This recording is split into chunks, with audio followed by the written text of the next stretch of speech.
ये कहानी 15 साल की मिनी नाम की लड़की के ऊपर आधारित है, जिसके अंदर घवाघप करने की क्यूरियोसिटी काफी ज्यादा बढ़ जाती है और वो अपनी माँ के बॉयफ्रेंड मानरो से उसके साथ घवाघप करती है। उसके बाद उसकी लाइफ में बहुत बड़ा बदलाव आता है। आगे उसकी लाइफ में क्या होता है वो हम आज की इस एक्सप्लेनेशन में देखने वाले हैं। आज मैं जिस मूवी को एक्सप्लेन करने वाला हूँ, इस मूवी का नाम है the diary of A teenager girl और ये मूवी 2015 में रिलीज हुई थी। मूवी के स्टार्टिंग सीन में हम 15 साल की मिनी को देखते हैं, जो आज बहुत ज्यादा खुश थी क्योंकि उसने जिंदगी में पहली बार किसी के साथ घवाघप किया था। उसके बाद वो जल्दी से अपने घर जाती है और घर में वो टेप रिकॉर्डर निकाल के अपनी आवाज को रिकॉर्ड करने लगती है, जिसमें वो बताती है कि मेरा नाम मिनी है और मैं 15 साल की हूँ। मैं घर में अपनी माँ शार्लेट और अपनी छोटी बहन ग्रेटल के साथ रहती हूँ। मिनी के पापा मर चुके थे, जिसके बाद उसकी माँ ने एक शार्लेट नाम के आदमी से शादी कर ली थी, लेकिन उसकी माँ उसके साथ भी नहीं रहती थी। उसका एक बॉयफ्रेंड था जिसका नाम मोनरो था और वो मिनी के फैमिली के साथ रहता था। उसके बाद मिनी अपनी और अपने घवाघप की स्टोरी बताने लगती है कि हाल ही में मैंने किसी के साथ फर्स्ट टाइम घवाघप किया। एक दिन मिनी और मोनरो एक साथ फिल्म देख रहे थे और मोनरो का हाथ गलती से मिनी के संतरे पे पड़ जाता है, लेकिन मिनी को इससे कोई प्रॉब्लम नहीं होती और वो और भी ज्यादा खुश हो जाती है। एक दिन मोनरो मिनी की माँ को क्लब जाने के लिए बोलता है, लेकिन उसकी माँ किसी काम की वजह से उसे मना कर देती है और बोलती है कि तुम अपने साथ मिनी को लेके चले जाओ। वहाँ पहुँचने के बाद दोनों काफी एंजॉय करते हैं और वहाँ मिनी मस्ती करने लगती है और धीरे धीरे वो मोनरो को लेके सीरियस हो जाती है और वो उसके पास जाके बैठ के उसका स्पाइडरमैन पकड़ लेती है। ये सब देखने के बाद मिनी की हिम्मत काफी ज्यादा बढ़ जाती है और वो मोनरो से बोलती है कि मैं तुम्हारे साथ घवाघप करना चाहती हूँ। मोनरो इस बात को बिल्कुल भी सीरियसली नहीं लेता क्योंकि उसे लगता है कि उसके मौत का कुआं काफी छोटा है। वहाँ से घर वापस आते टाइम मोनरो उसे चेक करने के लिए उससे बातें करने लगता है, लेकिन उन दोनों में चुम्मा चाटी शुरू हो जाती है। घर आने के बाद मिनी नहाते समय मोनरो के बारे में सोच सोच के अपने मौत के कुएं में उंगली डालने लगती है। अगले दिन मिनी स्कूल नहीं जाती और वो स्कूल जाने के बहाने मोनरो के घर जाती है और उसके साथ फर्स्ट टाइम घवाघप करती है, जिससे मोनरो का भी स्पाइडरमैन बहुत ज्यादा खुश हो जाता है और मिनी भी इस बात से काफी ज्यादा खुश होती है। और उसके बाद ये सीन घूम के वहीं आ जाता है जहाँ मिनी अपनी स्टोरी सुना रही थी। उसके बाद एक्साइटमेंट में मिनी अपने फ्रेंड को कॉल करती है और उसे बताती है कि मैंने फर्स्ट टाइम घवाघप किया और नाम बताने पे उसकी फ्रेंड काफी ज्यादा शॉक हो जाती है क्योंकि उसे लगता है कि मोनरो दोनों माँ बेटी का फायदा उठा रहा है। इसलिए उसकी फ्रेंड मिनी से बोलती है कि वो तुम्हारा फायदा उठा रहा है और वो तुमसे एज में काफी बड़ा है। लेकिन मिनी को मोनरो का भूत चढ़ा था, उसे अपनी फ्रेंड की बात बुरी लगती है। मिनी को कार्टून बनाने का बहुत शौक था और वो मोनरो का कार्टून बना के उससे अपने दिल की बातें शेयर करने लगती है। उसके कुछ दिनों बाद मोनरो का बर्थडे आता है और मिनी उसके बर्थडे को लेके काफी ज्यादा एक्साइटेड थी, लेकिन मोनरो मिनी की माँ और अपने कुछ दोस्तों के साथ वहाँ पे पार्टी कर रहे थे। तभी वहाँ मिनी पहुँचती है और वो अपनी माँ को उसके साथ कुत्ता डांस करते हुए देखती है और ये सब देखने के बाद उसका दिल टूट जाता है और वो भाग के अपने कमरे में चली जाती है। अगले दिन स्कूल में हम रिकी नाम के एक लड़के को देखते हैं जो मिनी को बहुत पहले से पसंद करता था और वो मिनी को एक लेटर देता है जिसमें लिखा था कि तुम मेरे बारे में कुछ लिखो और मिनी उसमें लिखती है कि मुझे बेकिंग सोडा बहुत ज्यादा पसंद है। जिसके बाद मिनी उसके साथ भी घवाघप करती है क्योंकि वो मोनरो को अपनी माँ के साथ देख के खुश नहीं थी। अगले दिन स्कूल जाते समय मोनरो मिनी के पास आता है और उसे एक बोट के पास लेके जाता है और वहाँ पहुँच के वो दोनों समुद्र के बीच में जाके घवाघप करते हैं। तब मिनी उससे पूछती है कि तुम मेरे साथ खाली घवाघप करोगे या मेरे से शादी भी करोगे।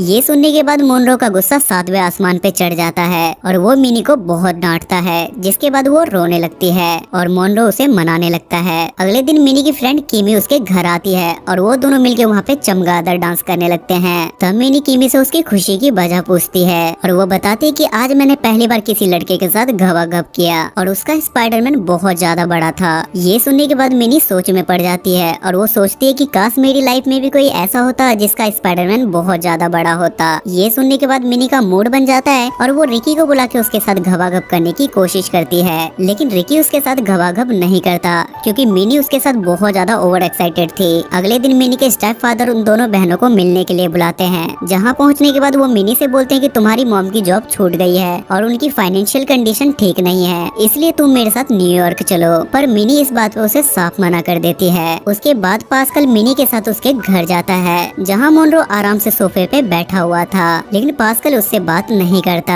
और वो उससे बात करे भी क्यों। जिसके बाद पास्कल वहाँ से चला जाता है। शाम को जब मिनी की मॉम घर आती है तो उसे पास्कल का एक चेक मिलता है। उसके बाद मिनी की मॉम नोटिस करती है कि मोनरो हमेशा मिनी को देखता रहता है, इसलिए वो मोनरो को अकेले में ले जाके उससे पूछती है कि क्या तुम दोनों के बीच में कुछ चल रहा है और वो मोनरो पे काफी ज्यादा गुस्सा करने लगती है, लेकिन मोनरो उसे शांत करता है और बोलता है कि ऐसा कुछ भी नहीं है और उसके बाद वो उसके साथ घवाघप करने लगता है और ये सब कुछ छुप छुप के मिनी भी देख रही थी। उसके बाद मोनरो मिनी को अपने साथ कार में बाहर लेके जाता है और वो बोलता है कि तुम्हारी मॉम को हम पे शक हो गया है और हमें इस रिश्ते को यहीं पे खत्म करना होगा। जिसे सुनने के बाद मिनी का प्यार और भी ज्यादा बढ़ जाता है और वो दोनों बीच सड़क पर घवाघप करते हैं। पता नहीं इन्हें ट्रैफिक पुलिस वाला कुछ क्यों नहीं कहता। अगले दिन मिनी दोबारा अपना क्लास बंक करके मोनरो के पास जाती है और वो मोनरो से बोलती है कि मुझे तुमसे बहुत ही ज्यादा इम्पोर्टेंट बात करनी है। लेकिन कुछ दिनों से नींद पूरी ना होने की वजह से मोनरो को नींद आ रही थी, इसलिए वो मिनी से बोलता है कि मैं तुमसे थोड़ी देर में बात करूंगा और उसी के बगल में मिनी भी सो जाती है। आफ्टर सम टाइम मिनी उससे बोलती है कि मैंने कल किसी और लड़के के साथ घवाघप किया। ये सुनने के बाद मोनरो का स्पाइडरमैन खड़ा हो जाता है और वो मिनी पे चढ़ के उसके साथ घवाघप करता है और उसके बाद वो दोनों सस्ते नशे करते हैं, जहाँ मोनरो मिनी के पास जाके उसके पास रोने लगता है और बोलता है कि मैं तुमसे बहुत प्यार करता हूँ। ये देखने के बाद मिनी का मोनरो से इंटरेस्ट खत्म हो जाता है और अब वो उसके साथ शादी नहीं करना चाहती थी। अगले दिन मिनी एक पार्टी में जाती है जहाँ उसे एक तवाता नाम की लड़की मिलती है जो एक लेस्बियन थी और वो मिनी को पसंद करने लगती है। उसके बाद दोनों एक साथ सस्ते नशे करते हैं और उसके बाद दोनों की नजदीकियाँ बढ़ जाती हैं। लेकिन वो दोनों बस किस करके रह जाते हैं क्योंकि उनके पास धक्का पेल का औजार नहीं था और घर आने पे मिनी को पता चलता है कि उसकी माँ ने उसकी ऑडियो डायरी सुन ली है, जिसे सुनने के बाद उसकी मॉम को काफी बुरा लगता है। तब मिनी उनसे बोलती है कि मैं आपको ये सारी बातें बताने ही वाली थी, लेकिन उसकी माँ उससे बिना बात किए वहाँ से चली जाती है। अगले दिन उसकी माँ मिनी को क्लब में लेके जाती है और वहाँ मोनरो भी आता है। तब वो मिनी से वहाँ बोलती है कि जैसे ही तुम 18 प्लस हो जाती हो मैं तुम्हारी शादी मोनरो से कर दूंगी। लेकिन अब मिनी को मोनरो बिल्कुल भी पसंद नहीं था, इसलिए वो वहाँ से भाग जाती है और वहाँ से भागने के बाद वो सीधा तवाता के पास जाती है और वहाँ वो दोनों फिर से ड्रग लेते हैं और एक कमरे में जाके वो घबाघब करके तन बदन की आग बुझाते हैं। उसके बाद तवाता उससे बोलती है कि एक और स्पेशल ड्रग है जिसे लेने के बाद तुम्हें और भी ज्यादा मजा आ जाएगा।